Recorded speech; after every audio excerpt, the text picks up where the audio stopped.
아버지 보험금 2억 수익자가 처음 듣는 이름이었어요. 아버지가 돌아가신 건 2년 전 겨울이에요. 간암이었어요. 진단받고 나서 8개월 만이었으니까 저희 가족한테는 너무 갑작스러웠어요. 준비할 시간이 있었던 것 같으면서도 막상 닥치니까 아무 준비도 안 된 느낌이었어요. 장례 치르고 나서 한 달쯤 지났을 때 어머니가 저한테 보험 정리 좀 해달라고 하셨어요. 어머니가 그런 서류 작업을 많이 힘들어 하시거든요. 저는 아버지 지갑이랑 서랍에서 보험증권 찾아서 하나씩 정리하기 시작했어요. 보험이 3개 있었어요.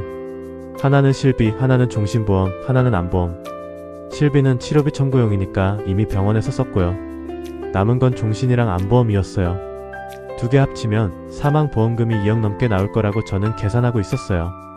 보험사에 전화했어요. 증권번호 불러주고 사망보험금 청구 절차 물어봤어요. 상담사가 확인하더니 잠깐 기다리라고 하더라고요. 한참 있다가 이렇게 말했어요.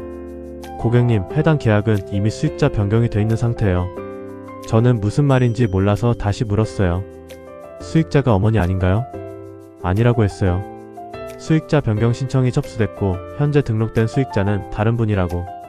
개인정보라서 전화로는 알려줄 수 없다고 하더라고요. 저는 그 자리에서 등이 서늘해졌어요.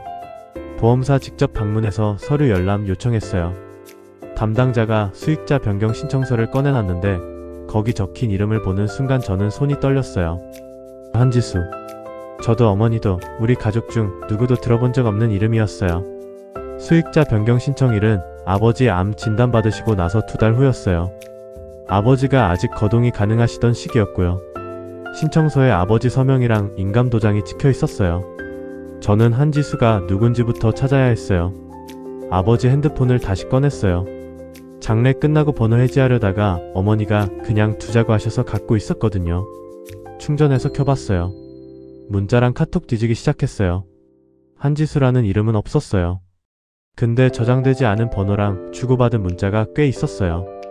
내용이 평범하지 않았어요. 밥 먹었어, 오늘 어때, 이런 식의 문자들이 몇 년치가 있더라고요. 번호를 검색해봤어요. 카카오톡 프로필이 뜨더라고요. 사진이 있었어요. 40대로 보이는 여자였어요. 어머니한테는 말씀 못 드렸어요. 일단 제가 혼자 더 알아보기로 했어요. 흥신소까지 쓰고 싶지는 않았는데 결국 지인 통해서 알아봤어요. 한지수는 아버지 직장 근처에서 작은 식당을 운영하는 분이었어요. 아버지랑은 7년 정도 알고 지낸 사이라고 하더라고요. 7년이요. 저희 막내가 7살이에요. 저는 그때부터 감정이 2갈래로 나뉘었어요. 아버지한테 배신감이 드는 것도 사실이었고, 근데 동시에 어머니한테 이걸 어떻게 말씀드려야 하나 그 생각이 더 컸어요. 법적으로 따져봤어요. 변호사 만나서 물어봤더니 수익자 변경은 계약자 권한이라 아버지가 직접 하신 거라면 무조건 막을 수는 없다고 했어요. 근데 한 가지 가능성이 있다고 하더라고요. 아버지가 암 진단 이후 정신적 판단 능력에 영향을 받은 상태에서 변경이 이뤄진 거라면 의사무 능력을 주장해 볼 수 있다고요. 또 하나는 한지수 씨가 아버지한테 부당한 영향력을 행사했다는 걸 입증하는 거고요. 쉽지 않다고 했어요. 근데 포기하고 싶지 않았어요. 한지수 씨한테 직접 연락을 했어요. 처음엔 모른다고 했어요. 그 양반이 알아서 한 거라고. 저는 차갑게 말했어요. 법적으로 다툴 거고 과정에서 관계가 다 드러날 텐데 괜찮겠냐고. 며칠 후에 한지수 씨 쪽에서 연락이 왔어요. 변호사를 통해서요. 보험금 수익자 지위를 포기하겠다고. 단 조용히 마무리해달라는 조건을 달았어요. 저는 조건 없이 포기 서류만 받았어요. 조용히 해줄 이유가 없었으니까요. 보험금은 결국 어머니한테 취급됐어요. 수익자 포기 확인서랑 법정 상속인 서류 제출하는 방식으로요. 2억 1천만 원이었어요. 어머니한테는 관계에 대해서 끝까지 말씀 안 드렸어요. 그냥 보험 서류 처리하다가 착오가 있었다고만 했어요. 어머니는 더 안 물어보셨어요. 어쩌면 짐작은 하셨을 수도 있어요. 그냥 모르는 척하고 싶으셨던 거겠죠. 아버지 제사 지내면서 저는 마음이 복잡했어요. 아버지를 그리워하는 마음이랑 아직 풀리지 않은 감정이 같이 있으니까요.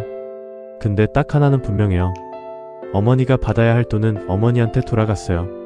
그게 제가 할 수 있는 전부였고 그걸로 충분하다고 생각하기로 했어요. 구독과 좋아요는 큰 힘이 됩니다. 막장 5분과 함께 특별한 이야기를 함께 해보세요. 우리 주변의 이야기를 빠르게 만나보세요.